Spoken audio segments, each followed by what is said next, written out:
Welcome to a video about present situation analysis. And this is a paper, it's a 8 to 10 page team paper. So let me just highlight some of the things. So this is about where your company is right now, okay? And you'll be writing an 8 to 10 page paper, and the cover page, the title page, the graphs, charts, they don't count. And it's 10 to 12 font point font, double spaced, and this is how you name the file. All right. So the purpose of this assignment is to help you understand where your company is right now. And for that, I mean, you've already picked a company. If not, let me know. So the way you start off is you start talking about something, this is your introduction, so make it interesting and make it fun, so people would be more excited to learn more about your company. And the best papers are, or business present papers are actually the ones that have charts and graphs. Okay, so let me just do this. All right, cool. Okay, so come up with an interesting story about either the name of the company, the way it got started, or founder. So I'll give you an example. I don't know how true it is, but this is what they say. So Netflix,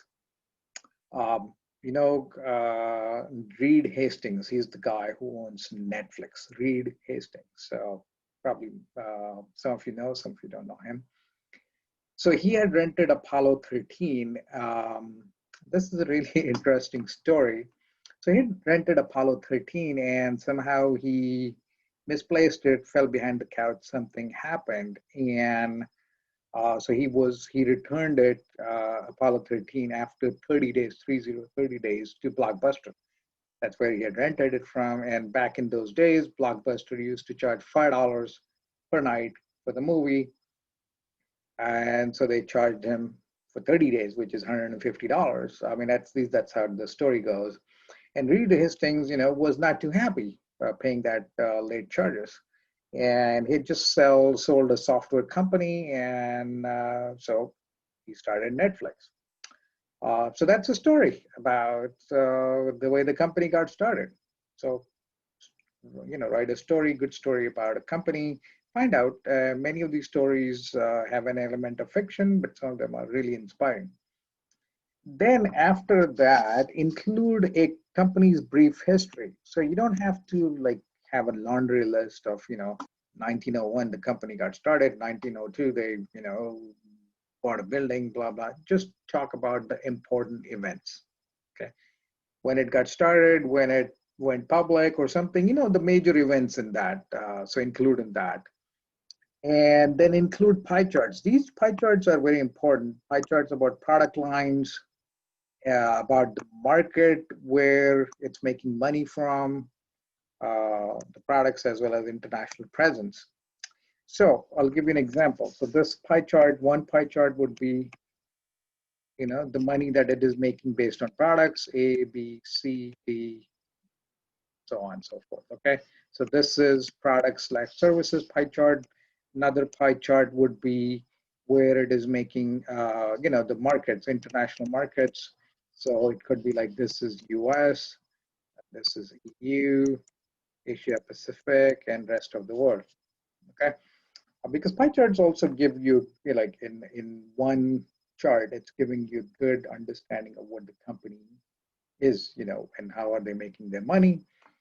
Also discuss the company's primary and secondary activities.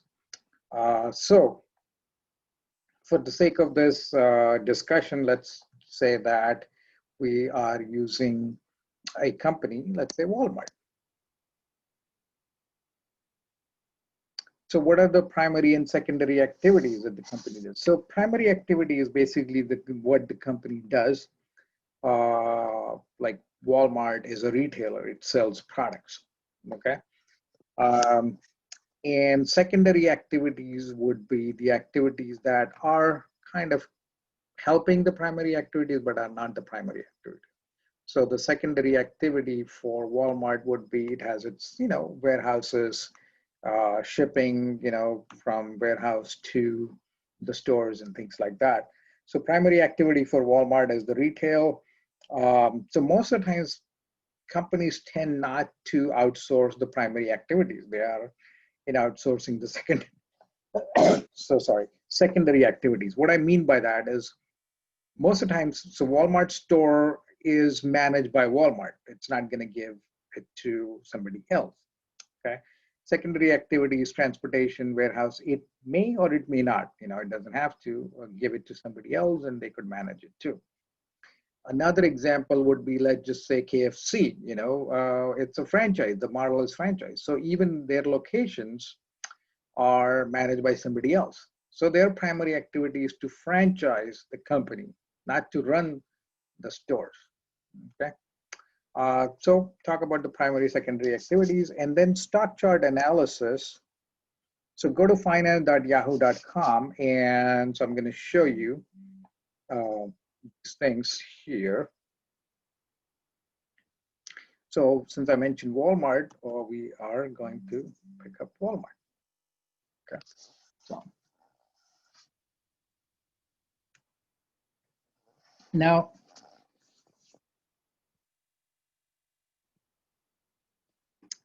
look at the chart. And by the way, while you're here, take a look at some of the important statistics, important things that are happening over here. Let me actually, interesting. So let me just, one quick thing. Let me just open Walmart over here because that has lots of things going on there. Okay. So yeah, Walmart over here.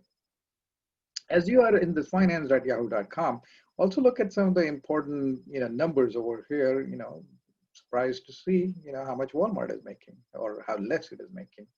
But that's typical for a grocery store or for the type of business Walmart is in. So make sure you pick 5-year chart. Okay. The best thing to do when you're doing any of these assignments is just go by what's in the syllabus. All right, so what you're doing is going to finance.yahoo.com, but the name of the company, you don't have to know the ticker symbol. Click on, make sure you pick 5-year charts, okay?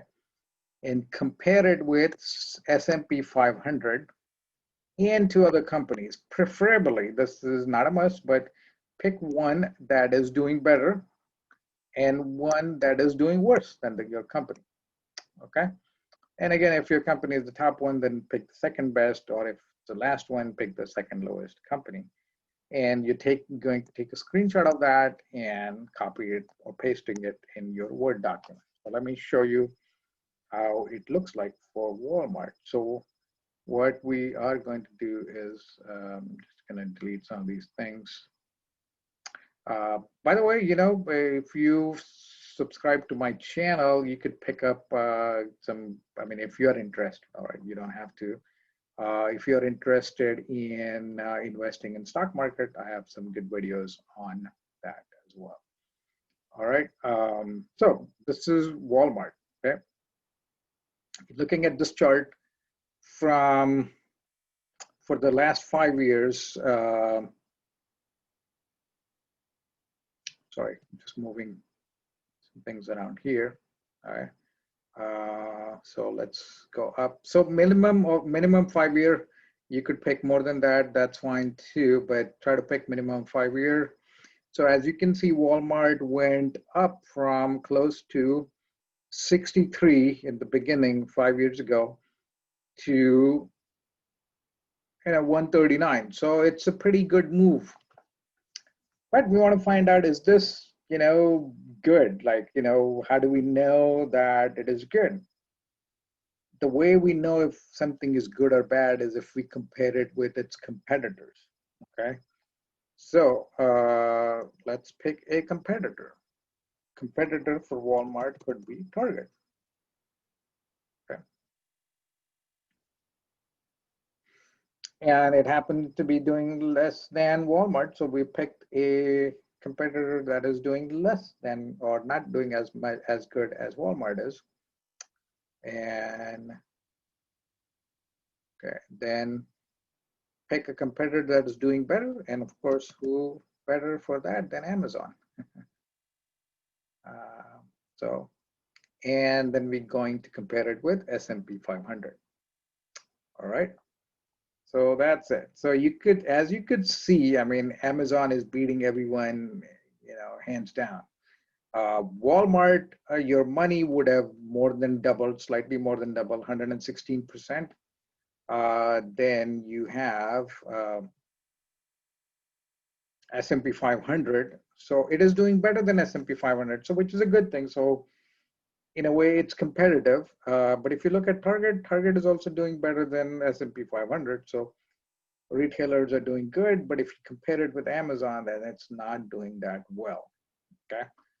But that doesn't mean that it's not a good company. It just means that it's not the top company. Okay. So that's, you'll take a screenshot of this and paste it in your paper. So that's what you're doing for the stock chart analysis. And next comes your SWOT analysis. And here you want to discuss 3 to 5 strengths and weaknesses of your company and its competitors. So we had picked Target and Amazon. So you will find out the strengths and weakness, 5 strengths and weaknesses of your company. It would be good if you put it in a table. You don't. And by the way, when you're writing this paper, try to use try to use bullets mostly. Don't just go on and on with essays.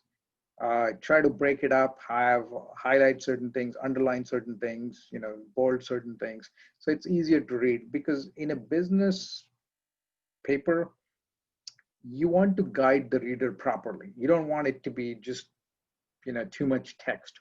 Okay. You want to have charts, graphs, underline, highlight certain things to, make it stand out.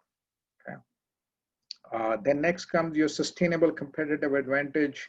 So this is from chapter number 4. You look at what is VRIO analysis, which is the products and services the company makes. Are those valuable?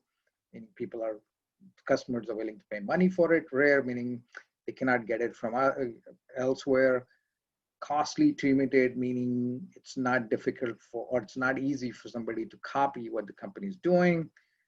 By the way, there's a typo, which I'll fix over here. Organized to capture value, meaning the way it is structured, the company is making money on that. So look at that. And also when you're taking your products and services, applying that, you will see that it's very difficult to find a company that checks all these boxes. But you will see something interesting when you're doing this analysis. This will give you how much better your company is doing compared to the competition. And finally, based on your analysis, you're doing a recommendation. Does it have a sustainable competitive advantage? If it does not, what can it do to get one? And if your company does have a sustainable competitive advantage, what can it do to maintain it? Okay. So final recommendation, then points expected. How many points do you expect, and why do you expect that? The reason I include this is so this way it will motivate you to go through this and find out if you have actually done this or not. All right. So to recap, you picked a company. This is a paper, 8 to 10 pages. Again, if you read it, it's pretty clear over here. Then you're introducing the company, and try to include 2 pie charts, one of products and services, one for where it's making money. Then stock chart, the company plus 2 competitors and S&P or NASDAQ. Then you're doing the strength and weakness analysis. By the way, opportunities and threats, you're doing it in a different paper. Also the Pestel and the Porter analysis, doing in a different paper, not in this paper, right? Well, I'll talk about that in another video. Then the sustainable competitive advantage, you're doing the VRIO analysis, finding out if your company has that, and then finally recommendation, okay? All right, so that's it for this video, and I will see you in other videos. All right, bye.